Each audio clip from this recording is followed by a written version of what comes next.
Wala pala ang STC Bank na STC Bank to GCash po siguro to. Paano yon? Western lang ang lumalabas.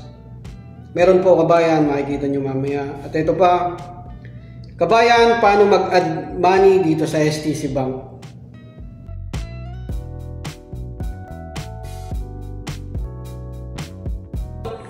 Yo, what's up mga kabayan? Welcome back sa aking channel, OFW Nonoy. Bali, ang sunod ko pong i-share na video is kung paano mag-transfer STC Bank to GCash. Ayan, para masagot natin yung mga tanong nila kabayan.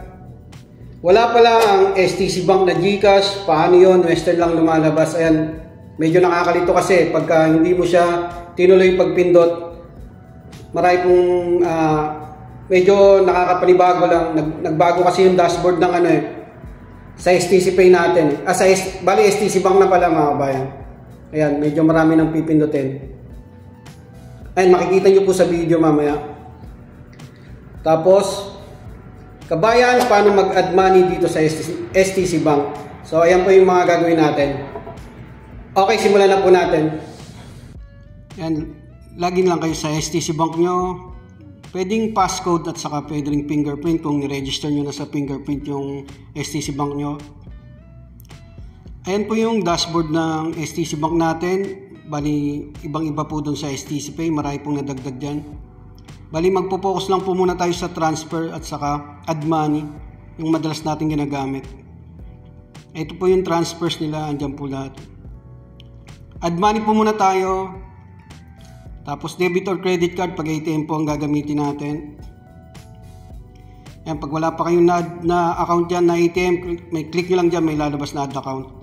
Ito kasi nakapag-add na ako at marami na rin akong ATM na na-add dyan. Lagay na kayo ng amount.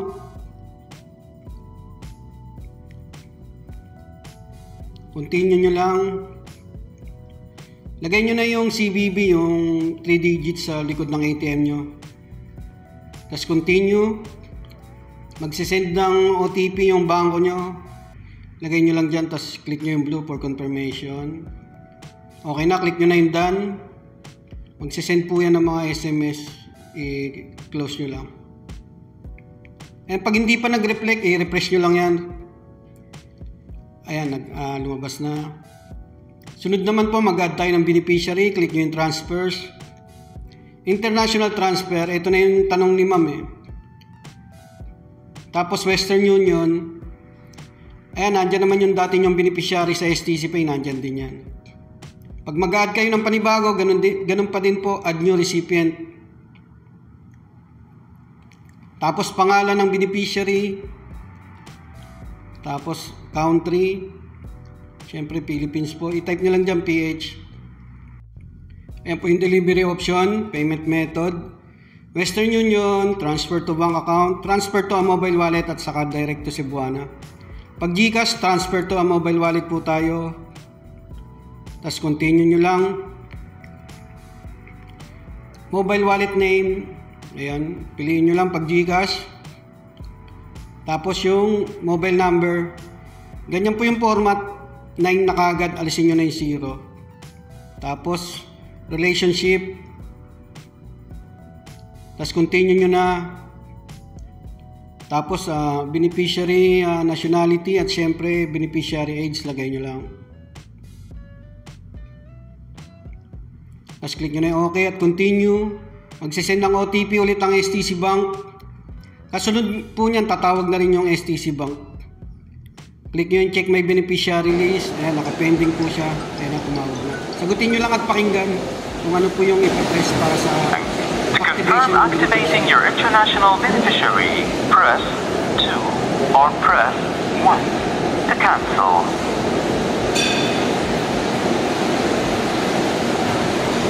You haven't selected any valid option.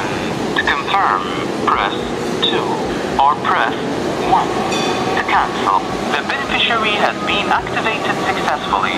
Thank you and have a great day. Ayan, okay na yung beneficiary natin. Approved na po siya. Hindi na siya. Tingnan natin yung beneficiary details kung i-double check nyo po kung tama para hindi po magkaroon ng problema. Balik po tayo sa dashboard kung paano naman ulit mag-transfer. Ayan. Punta kayo ng transfers ulit, international transfer, tas Western Union. Punta na po kayo sa beneficiary padadala nyo. Ito yung GCash na dinagdag natin. Tapos click nyo na yung transfer money. Lagay nyo na po yung amount dyan kung magkano. Tapos scroll nyo lang. Check nyo yung box na yan. Ito, include transfer fee. Kailangan nakatagil po yan kung gusto nyo kasama yung transfer fee. Tapos click nyo na yung continue.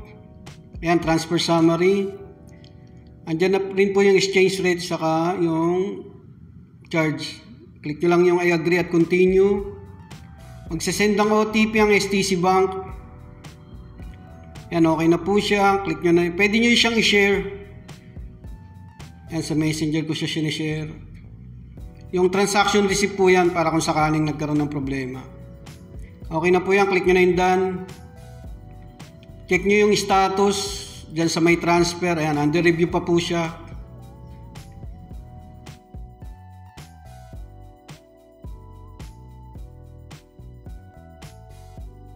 Ayan, mga ilang minuto, chinik ko siya ulit. Balik tayo sa international transfer, Western Union. Dito tayo sa may transfer para sa status. Ayan, ready for pickup na siya mga kabayan. At naka-receive na rin po ako ng message galing sa GCash na na-receive ko na yung tinransfer ko galing ng STC Bank. Gawin lang po mga kabayan kung paano mag-transfer STC Bank to GCash. Maraming salamat. Ayun mga kabayan, sana sagot ko yung mga katanungan nyo. At sa iba pa po nating mga kababayan na may katanungan, message or comment lang po kayo sa aking YouTube channel at Facebook page sa OFW Nonoy. Mag-iingat po kayo lagi sa paggamit ng online transfer apps. Yung OTP, wag nyo pong bibigay kahit kanino. At isisecure nyo yung details nyo. Pag may tumatawag tungkol sa pag-update ng account, wag nyo na pong i-entertain. Nasa description po ng video yung channel link natin. Abangan niyo po yung susunod na mga video tungkol po sa STC Bank mga kabayan. Maraming po salamat.